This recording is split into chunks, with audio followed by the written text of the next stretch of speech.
Imagine two people. One saves every single dollar, avoiding loans like the plague. The other? Well, they borrow millions of dollars from banks. Years later, the person with the biggest loans becomes the millionaire, while the saver is just kind of struggling to keep up with inflation. How is that even possible? Okay, let's dive right into this explainer, where we're going to completely reframe everything you thought you knew about money, wealth, and borrowing. The core mystery we're tackling today is how someone with massive loans can end up infinitely wealthier than someone who saves every single penny.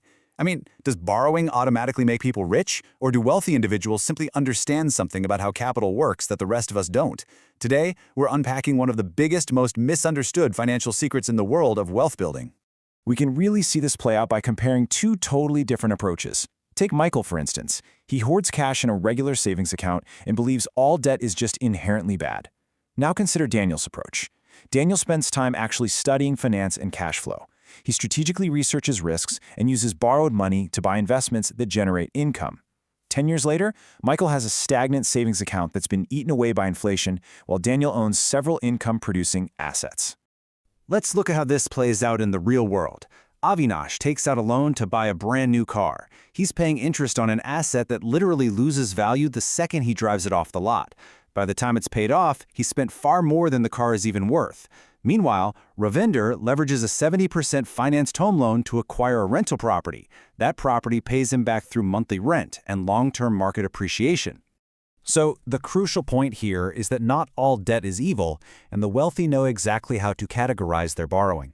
But here's what most people never realize. Society often lumps all loans into a single, terrifying category. To think like an investor, we have to split them into two entirely different concepts. As outlined in our sources, bad debt funds consumable, depreciating items. Think luxury cars, expensive phones on installment plans, or crazy vacations. These trap you in a vicious repayment cycle with absolutely nothing to show for it. On the flip side, good debt is strategically sought out to build net worth. This means borrowing for a rental property, expanding a business, or even an education that definitively boosts your future earning power.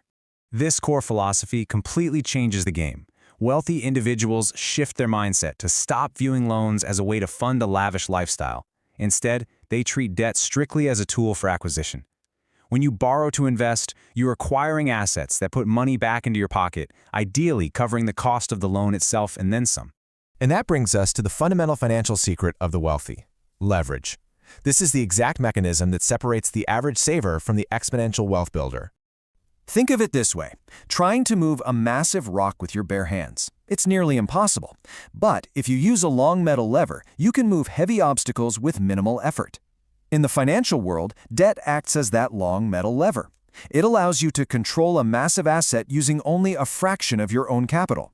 It dramatically augments your purchasing power. Let's put this into perspective with some real estate math. Imagine you buy a $500,000 property. If you put down just $100,000 of your own cash and borrow the rest, and that property appreciates by just 5%, the property's value goes up by $25,000. But because you only invested $100,000 of your own money, your actual return on your invested cash isn't 5%, it's a massive 25%. That is the sheer power of leverage. Now that we understand the math, let's look at how the world's most successful billionaires and corporations actually put this into practice. The next idea surprises almost everyone, because you'd naturally assume that once you have billions in the bank, you'd never need to step foot inside a loan office again. Take Elon Musk, for example. According to our sources, even with a net worth in the tens of billions, he reportedly took out over $60 million in mortgages across multiple properties. Why? Well, he chose to finance his homes rather than pay outright in cash, keeping his actual wealth tied up in high-growth companies rather than locked inside the walls of a house. Interestingly, corporate giants operate the exact same way. Uber carried over $9 billion in debt to fund operations without diluting their investors' equity. Airbnb raised $1 billion in debt financing during the 2020 pandemic to maintain cash flow. And Amazon notoriously borrowed money to buy Whole Foods, despite sitting on $21 billion in cash. They used leverage to protect their reserves and fund massive growth initiatives. The math makes total sense when you compare the cost of borrowing against potential market gains. For instance, if a mortgage costs you around 6% in interest, but historically the S&P 500 returns an average of 8% annually, why lock your cash in a house? By borrowing at a lower rate, you can keep your cash invested in a diversified portfolio that earns a higher percentage, letting you pocket the difference. Ultimately, borrowing provides a multitude of strategic advantages. It allows the wealthy to stay liquid for new opportunities. It lets them maximize tax deductions, since interest on loans is often tax deductible. It keeps their existing investments relentlessly compounding. And incredibly, it provides a natural hedge against inflation, because as inflation rises, the true cost of their fixed-rate debt actually erodes over a 30-year timeline. So the crucial point here is that while leverage is incredibly powerful, we have to remain totally objective and ask, what happens if this financial tool is used recklessly? Because this is where many beginners get into absolute trouble. Using debt is exactly like using a rope to climb a mountain.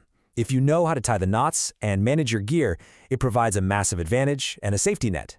But if you don't know what you're doing, or if you use frayed equipment, the fall will be devastating.